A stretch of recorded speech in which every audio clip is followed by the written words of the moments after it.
আগামী 5 দিন তীব্র দাবদাহের সতর্কতা জারি করেছে আবহাওয়া দপ্তর। আবহাওয়া দপ্তর জানিয়েছে আগামী 5 দিন ত্রিপুরায় অনেক জায়গায় 35 ডিগ্রি সেলসিয়াস তাপমাত্রা থাকবে এবং তার বেশিও থাকতে পারে। তাছাড়া এই সময় ত্রিপুরার কিছু জেলায় আর্দ্রতা বৃদ্ধির সম্ভাবনা রয়েছে।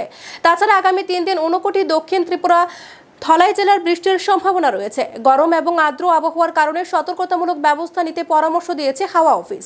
এক্ষেত্রে রোদে বের হওয়া এড়িয়ে চলার পাশাপাশি তৃষ্ণা না পেলেও পর্যাপ্ত পরিমাণ জল পান করা, হালকা ওজনের হালকা রঙের ঢিলেঢালা এবং ছিদ্রযুক্ত সুতির কাপড় পরিধান করা, প্রতিরক্ষামূলক রোদ চশমা ব্যবহার করা, ভ্রমণের সময় সঙ্গে জলের বোতল নিয়ে বের হওয়া, ORS ব্যবহার করা, ঘরে তৈরি পানীয় জল যেমন লস্যি, লেবুর শরবত, বাটার মিল্ক ইত্যাদি বেশি করে খাওয়ার পরামর্শ দেওয়া হয়েছে। আগামী 5 দিনের জন্য আমাদের সতর্কবার্তা দেওয়া হয়েছে হট অ্যান্ড হিউমিড ওয়েদারে।